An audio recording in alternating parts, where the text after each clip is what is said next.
दोस्तों जय माता दी। आज हम बात करने वाले हैं गुरु महाराज की धनु राशि, मूला नक्षत्र, पूर्वाषाढ़ा नक्षत्र और उत्तराषाढ़ा नक्षत्र की ग्रह गोचरी व्यवस्था समझेंगे। अप्रैल 2026 के लिए नक्षत्रों को समझेंगे और नक्षत्र के आधार पर अप्रैल माह को बहुत अच्छा बनाने के लिए कुछ उपायों पर चर्चा करेंगे। तो सबसे पहले समझ लीजिए कि ये ग्रह गोचरी व्यवस्था अप्रैल माह में क्या कह रही है। ये इशारा करते उन इशारे को पहचानिए और उसके अनुसार काम करिए तो ग्रह आप पर प्रसन्न हो जाएंगे।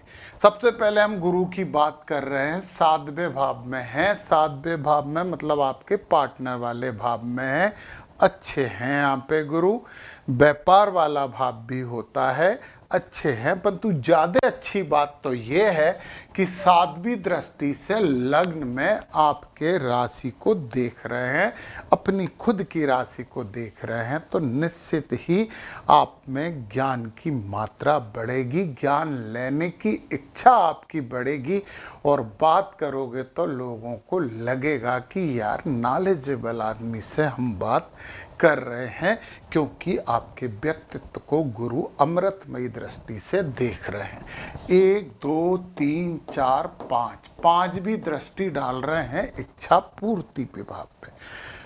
तो गुरु यानी ज्ञान के द्वारा, शिक्षा के द्वारा, नॉलेज के द्वारा इच्छा पूर्ति होने की संभावना है। तो इस क्षेत्र में थोड़ा सा ध्यान दीजिए। फिर 7 के बाद 8 9 यहाँ पराक्रम भाव पे डाल रहे हैं। आप पहले से बैठे हैं राहु और बुध। राहु यहाँ अच्छे होते हैं। तीसरा भाव है उपचय भाव है। राहु यहाँ अच्छे फल देते हैं। बुध इसके साथ मिल गए तो थोड़ी सी बुद्धि प्रभावित होगी, भ्रमित होगी। तो उसे गुरु महाराज ने अपनी दृष्टि से बिल्कुल ठीक कर दिया है। तो ये तो बहुत अच्छी बात हो गई। और बुध देखिए जरा 10 तारीख को तो यहाँ से निकल के आपके सुख भाव में आ जाएंगे और अच्छे हो जाएंगे। अब हम गुरु की बात कर चुके हैं। अब हम बात कर लें केतु की बात करें तो ये भाग्य भाव में है। भाग्य में उतार चढ़ाव लाता है, परंतु धार्मिक यात्राएं करवाता है, धर्म से तो जुड़वाता है। तो अच्छा है, गणपति जी की और आराधना करिए। फिर इसके बाद हम बात करते हैं शुक्र महाराज की। शुक्र आपके 5वें भाव में बैठे हैं, आनंद के भाव में बैठे हैं। विचारों को थोड़ा सा संयमित रखना आपके लिए बहुत आवश्यक है, बहुत जरूरी है। परंतु वो कहते हैं कि शुक्र अपने 7वें भाव को चमकाते हैं। इसका मतलब क्या है? इच्छा पूर्ति वाले भाव में आपकी इच्छा की पूर्ति तो शुक्र कर रहे हैं, परंतु शुक्र 19 तारीख से आ जाएंगे 6ठे भाव में। 6ठे भाव में शुक्र थोड़ी सी मानसिकता प्रभावित करते हैं और 7वां घर यहाँ है, खर्चा अर्चा बढ़ाने की कोशिश करते हैं। यदि विचारों पर नियंत्रण रखा तो यहाँ के शुक्र आपके लिए कुछ भी बुरा नहीं करेंगे। और अब आ जाते हैं सबसे मेन जो चीज दिख रही है, वो ये है कि सूर्य, मंगल और शनि तीनों आपके सुख भाव में बैठे हैं। और ये माना जाता है कि 4थे भाव में ना तो सूर्य अच्छे होते हैं, ना मंगल अच्छे होते हैं, ना ही शनि अच्छे होते हैं। परंतु एक बात आपने मार्क की, देखिए जरा, ये गुरु की राशि में बैठे हैं। और गुरु तो गुरु इनके भी हैं, क्योंकि देवताओं के गुरु हैं, राक्षसों के भी गुरु हैं। तो गुरु की राशि में बैठेंगे तो सावधानी तो बरतेंगे, कहीं ना कहीं मर्यादित हो जाएंगे। अब सूर्य आत्मा है, मंगल साहस है और शनि अनुशासन है। यदि आपने अहंकार नहीं किया, साहस का उपयोग परिवार में नहीं करके बाहर करें और अनुशासन से काम किया, तो ये घर आपका खराब नहीं होगा। नहीं तो शनि महाराज वैसे भी सूर्य मंगल से अच्छे संबंध नहीं रखते, परंतु बैठे गुरु की राशि में, ये मत भूलना। तो फिर सूर्य यहाँ से निकल के यहाँ आ जाएंगे 14 तारीख को। थोड़ा सा आप में अहंकार जरूर देने वाले हैं नेतृत्व की क्षमता भी देंगे। तो अहंकार से बचोगे तो नेतृत्व प्राप्त हो सकता है, ये बात आप मान लीजिए। चलिए अब हम बात करते हैं आपके ग्रहों के जो संचालक हैं नक्षत्र उनकी, क्योंकि नक्षत्र एचओडी होते हैं, नक्षत्रों के आधार पर ग्रह कार्य करते हैं। तो सबसे पहले हम बात कर लेते हैं मूला नक्षत्र की। मूल नक्षत्र भी कहते हैं। इनमें ये पूरे ग्रह क्या कर रहे हैं, हमने ग्रहों की व्यवस्था तो देख ली है। मूल नक्षत्र में सबसे पहले सूर्य देखें, रेवती नक्षत्र में है। और रेवती नक्षत्र आपका देखिए जरा कहाँ है। रेवती नक्षत्र अति मित्र नक्षत्र में बैठा है। सूर्य बहुत अच्छे हैं, बहुत आपके लिए पॉजिटिव है, क्योंकि अति मित्र नक्षत्र में बैठे हैं। ये जानकारी मैं आपको नव तारा चक्र के आधार पर दे रहा हूं। यदि आपको नव तारा चक्र और नक्षत्रों के बारे में और सर्वतोभद्र चक्र और बहुत से चक्रों की जानकारी लेना है तो नीचे डिस्क्रिप्शन में मेरे ऐप की लिंक है, उसे क्लिक करके ऐप डाउनलोड करके वो कोर्स आप प्राप्त कर सकते हैं।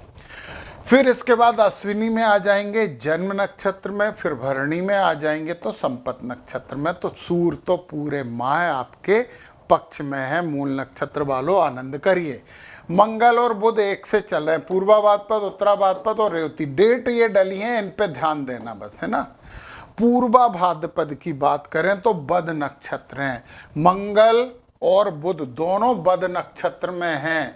और पूर्वाभाद्रपद के लिए आपको 6 और 13 तारीख तक ओम अजय पादाय नमः का जाप करना चाहिए।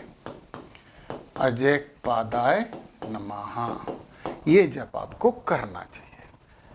फिर इसके बाद ये आ जाएंगे उत्तराभाद्रपद में। उत्तराभाद्रपद नक्षत्र मित्र नक्षत्र बहुत अच्छे हो जाएंगे। शुरू में हमने अजय पादाय नमः से संभाल लिया, अब वो अपने आप अच्छे तारे में आ गए। और फिर रेवती में आके तो अति मित्र हो जाएंगे, तो बहुत शुभ है। तो मंगल और बुध केवल 6 और 13 तारीख तक वो अजय पादाय नमः से संभाल लो, बाकी फिर आपके साथ हैं। अब गुरु जो है वो पुनर्वसु नक्षत्र में है। पुनर्वसु नक्षत्र बद नक्षत्र है। गुरु महाराज को संभालना बहुत जरूरी है। पूरे माह है ओम आदित्य नमः का जाप करिए, करना ही चाहिए आपको। एक माला करिए, नहीं तो 2 माला करिए, करिए जरूर ओम आदित्य नमः का जाप, क्योंकि गुरु की राशि है और गुरु बैठे हैं बद नक्षत्र में, तो थोड़ा सा तो संभालना पड़ेगा। शुक्र अश्विनी नक्षत्र में है, जन्म नक्षत्र भरणी में है, तो संपत्ति देंगे 16 तक। कृतिका में आएंगे तो फिर आपको जाप करना है ओम आग्नेय नमः। 16 तारीख के बाद करना है। शनि उत्तराभाद्रपद नक्षत्र में है। उत्तराभाद्रपद नक्षत्र मित्र है, शनि आपके साथ है मूल नक्षत्र वालों। राहु सतविषा नक्षत्र में, सतविषा नक्षत्र साधक है, राहु भी आपका साथ दे रहे हैं। और इसके बाद केतु मघा नक्षत्र में है। तो मघा नक्षत्र देखें जरा कहाँ है, यह है जन्म नक्षत्र, तो केतु भी आपके साथ हैं। तो ये तो बहुत अच्छी बात हो गई मूल नक्षत्र वालों। अब हम बात करते हैं पूर्वाषाढ़ा नक्षत्र की। इसके लिए सभी ग्रह क्या कह रहे हैं देखिए। सूर्य रेवती नक्षत्र में है। सूर्य रेवती नक्षत्र में है, मित्र नक्षत्र में बहुत अच्छे हैं। फिर अश्विनी नक्षत्र में आ जाएंगे तो अति मित्र नक्षत्र हो जाएगा और अच्छे। और फिर आ जाएंगे भरणी में, तो भरणी जन्म नक्षत्र हो जाएगा, ये भी बहुत अच्छी बात। तो सूर्य आपके लिए बहुत शुभ हैं। सूर्य के बाद मंगल और बुध की एक साथ बात करें। मंगल पूर्वाभाद्रपद नक्षत्र में है, साधक नक्षत्र में, बहुत अच्छे। फिर जब उत्तराभाद्रपद नक्षत्र में आएंगे तो आपके बद नक्षत्र हो जाएंगे। तो 23 और 21 तक आपको जाप करना है ओम अहिर बुधन्याय नमः। ये जाप करना रेवती में आके, फिर आपके लिए बहुत अच्छे हो जाएंगे। फिर गुरु पुनर्वसु नक्षत्र में है। पुनर्वसु नक्षत्र साधक है, आपके लिए शुभ है, गुरु का आशीर्वाद आपको मिल रहा है। फिर शुक्र अश्विनी नक्षत्र में है। अश्विनी नक्षत्र में है, अतिमित्र नक्षत्र है। फिर भरणी में आके जन्म नक्षत्र, फिर कृतिका में आके संपत नक्षत्र। शुक्र पूरे माह आपके पक्ष में है। शुक्र के बाद शनि उत्तराभाद्रपद नक्षत्र में है, और शनि उत्तराभाद्रपद नक्षत्र में ये बध नक्षत्र है, और आपको ये माला कम से कम 2 करनी चाहिए पूरे महीने। राहु सतविषा नक्षत्र में, सतविषा प्रत्यरी नक्षत्र है, और आपको यहाँ पे राहु को संभालने के लिए ओम वरुणाय नमः का भी जाप करना चाहिए। फिर केतु मघा नक्षत्र में है। मघा नक्षत्र अति मित्र है, तो केतु आपके पक्ष में है, तो इन्हें संभाल लीजिए। ओम महेरबुधनाय नमः और वरुणाय नमः 2 मालाएं आपको करते रहना है। चलिए अब हम बात करते हैं उत्तराभाद्रपद नक्षत्र वालों की। राशि धनु ही है। सूर्य रेवती नक्षत्र में है 14 तारीख तक। तो रेवती नक्षत्र की यदि हम बात करें तो देखिए जरा, बद नक्षत्र है तो सूर्य को मनाना पड़ेगा। उत्तराभाद्रपद नक्षत्र वालों ओम पूखणे नमा का जाप करिए। कब तक? 14 तारीख तक। फिर अश्विनी में आके आपके मित्र हो जाएंगे, भरणी में आके अति मित्र हो जाएंगे। फिर पूरे माह सूर्य आपके लिए अच्छे हैं। मंगल और बुध की बात करें, पूर्वा भाद्रपद नक्षत्र में प्रत्यरी हैं, तो 6 और 13 तारीख तक आपको करना है ओम अजैक पादाय नमः। फिर उत्तरा भाद्रपद में आ जाएंगे, और उत्तरा भाद्रपद में पूर्वा भाद्रपद में पितरी, फिर उत्तरा भाद्रपद में साधक हो जाएंगे, आपके पक्ष में आ जाएंगे। परंतु जब रेवती में आएंगे तो आपको ओम पूखणे नमा का जाप करना है। गुरु पुनर्वसु नक्षत्र में जो प्रत्यरी नक्षत्र है, ये अच्छा नक्षत्र नहीं है, इसलिए आपको गुरु के लिए भी ओम आदित्य नमा का जप करना चाहिए। आदित्य नमः। चलिए, शुक्र अश्विनी नक्षत्र में है। अश्विनी नक्षत्र आपका मित्र है, फिर अति मित्र है, और फिर कृतिका में है, तो और अच्छा जन्म नक्षत्र शुक्र अच्छे हैं। फिर हम यहाँ पे शनि की देखें, उत्तरा भाद्रपद नक्षत्र में है, साधक नक्षत्र है, शुभ है आपके लिए। राहु सदविषा नक्षत्र में है, क्षम नक्षत्र है, राहु भी आपके पक्ष में खड़े हैं, और केतु मघा नक्षत्र में है, और मघा नक्षत्र मित्र नक्षत्र है, केतु भी आपके साथ खड़े हैं। तो ये तो खुशखबरियाँ हुई। तो इस तरह से अपने अप्रैल माह को अच्छा बना लीजिए। नक्षत्रों के बीज मंत्र का जाप बहुत फायदेमंद होता है, लाभकारी होता है। आप ये वीडियो देख रहे हैं तो इसे शेयर कीजिए, सब्सक्राइब करिए और कमेंट भी करिए। अपने दोस्तों को ज़रूर बताइए ताकि वो भी अच्छा माह गुजार सकें। जय माता दी।